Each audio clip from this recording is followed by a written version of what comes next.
Welcome back to another episode of Rock Boys Football, another Thursday afternoon in another monster recruiting weekend for this USC program. And one of the things that I love the most is it is very clear that USC has a lot of momentum on the recruiting trail. Chad Bowden certainly knows it, and he is trying to capitalize. For lack of better terms, strike while the iron's hot. And this USC team's hot on the recruiting trail. Well, let's make an effort to get a bunch of the biggest names we want in this 2026 class on campus and kind of let them feel the momentum that this program has. And I think what particularly kind of fires me up about this episode is we got some more names to talk about. And it seems like over the last couple of weeks, we've talked about just about every single target that this USC team is going after in this 2026 cycle. We got a couple new names to talk about over the next couple of minutes. Fired up to get into it. Before we do, and as always, to the USC fans, appreciate you guys. These really are emerging as some of my favorite episodes to do. Where, hey, don't get me wrong, y'all know I love breaking down the commitments, but talking about the process, talking about the new names that are emerging for USC, I've been having a blast. The amount of support y'all have shown the fellas has been amazing. If y'all do enjoy the content, consider subscribing to the channel. I mean, more importantly, we got that USC commitment sweatshirt just staring right at me on the chair, probably coming on at some point during the weekend. Buckle in. Without further ado, let's get into it. And let's start with, a wide receiver in Kaden Dixon-Wyatt that, a couple months ago before Chad Bowden got here, really wasn't a priority for USC. And USC has put a ton of time and resources really getting into this recruitment. And it sounds like it's coming down to USC, Ohio State, and Oregon. And so credit Chad Bowden for going from, barely going after this kid a couple months ago to really being one of the finalists in this recruitment. The player, we've talked a little bit about him. What I love most about Kaden Dixon-Wyatt is he is one of the more complete multi-dimensional wide receivers in this 2026 class. And what I mean by that is sometimes when we're talking about these high school wide receivers, we gravitate to the track times. And don't get me wrong, I love filling your wide receiver room up with speed, but sometimes we care a little bit too much about that and not enough about a wide receiver just that really, really good at the position and can win in a multitude of different ways. Some of the problems with just those track and field guys is, kind of one-dimensional, just vertical guys. Kaden Dixon-Wyatt, I mean, he can beat you in so many different ways. It starts with the frame.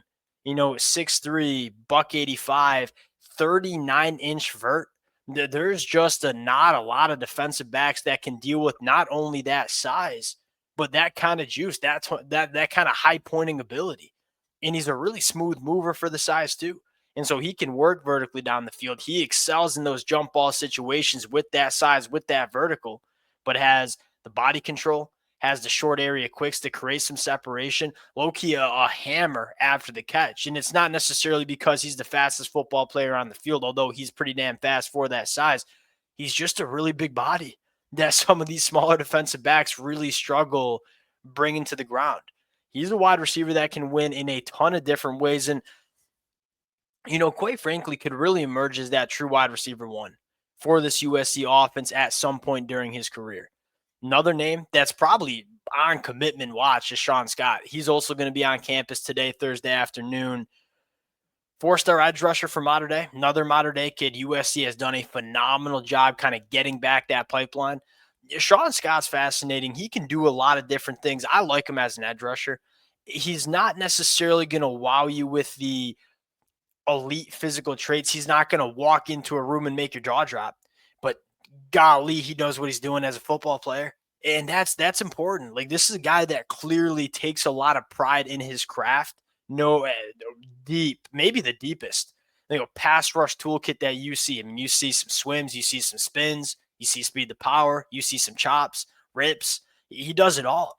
And so when you look at him, it's like, I don't know if he'll be an all-down player for USC, but as a pass rush specialist that you can kind of trot onto the football field, third and long situations where, hey, Shaun Scott, you're going on the field, you're pinning your ears back, you're using that pass rush ability you have and getting after the quarterback. That is well worth it, because you look at USC, where they want to take that step and say, we got to get better pressure with our front four. Last year, USC really relying on bringing blitzes because they didn't really have the defensive linemen to really affect the quarterback the way they wanted to. And you only sacked the quarterback 4% of the time last year. That's outside the top 100. A guy like Shaun Scott, the guys that USC has put together on this defensive line going into 2025. That's kind of how you allow this defense to really impact the quarterback without having to send safeties and linebackers at the second level. Even if Shaun Scott's only an elite pass rusher for USC, that is well worth it for USC over the next couple of years. Really, I'm excited to watch the film. If he does commit to USC at some point, we're going to dive into it because it's really fun to watch him cook as an edge rusher. Now, on Friday and Saturday, I want to start with Kenneth Goodwin, who, again, credit to USC. This was a guy that didn't have a ton of traction with USC a couple months ago. Got him on campus, I believe, 2 weeks ago. He's coming back. And then, this is the advantage of recruiting California kids. It's very easy to get him on campus multiple times in the span of a couple of weeks. He's growing on me in a big way. And you look at Kenneth Goodwin, the frame itself, 6'1", 205, that's not going to stand out.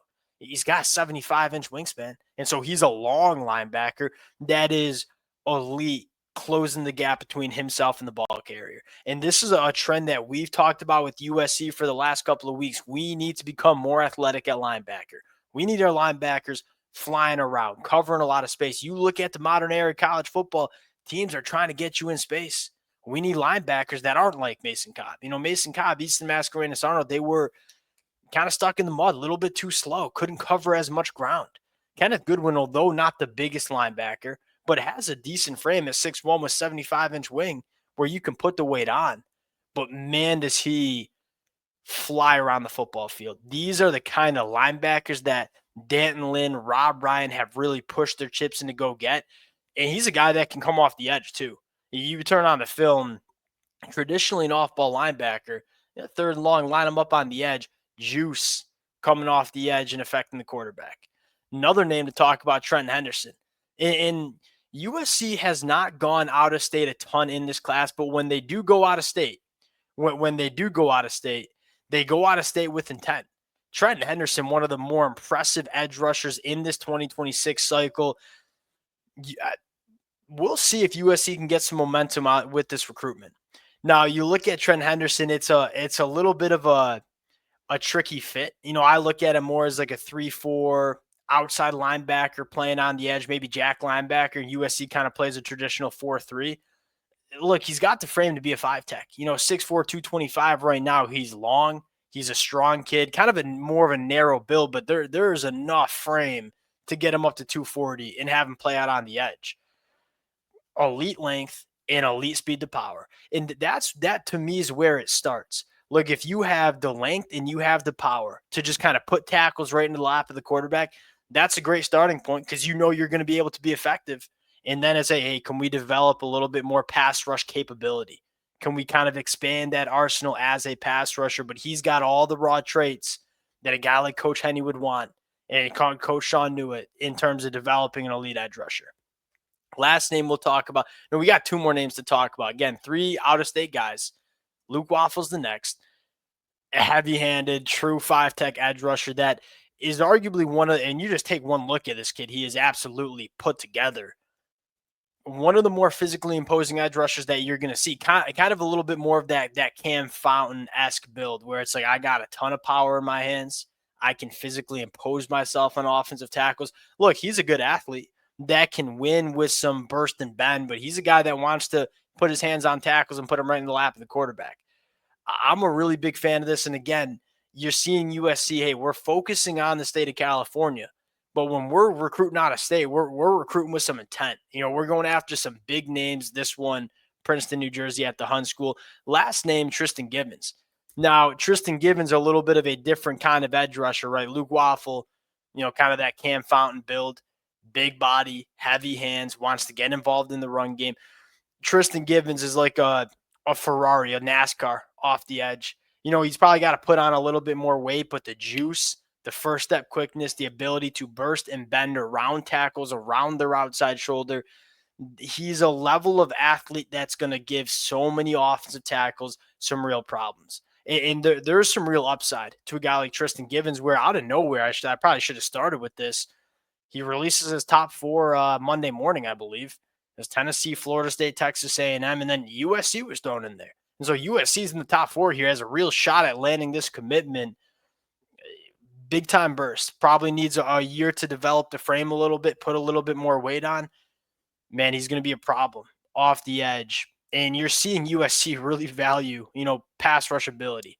Trent Henderson, Luke Waffle, Tristan Gibbons. When we're going out of state, we're going out of state with purpose. And USC is doing that, and it has really had some success in the state of Georgia, landing some of the better line of scrimmage players in that state. We'll see if any of them pop this weekend. Wanted to kind of run down some new names. Again, some diversity, right? Tristan Gibbons, that NASCAR dude, Luke Waffle, a little bit more of the heavy hands guy. USC filling it up, trying to fill it up. I mean, you look at the class and what it looks like right now, it's a lot of red at the line of scrimmage position. Appreciate you guys rocking with it. And if y'all do enjoy the content, consider subscribing to the channel. Appreciate you guys, and we'll talk to y'all later. Peace.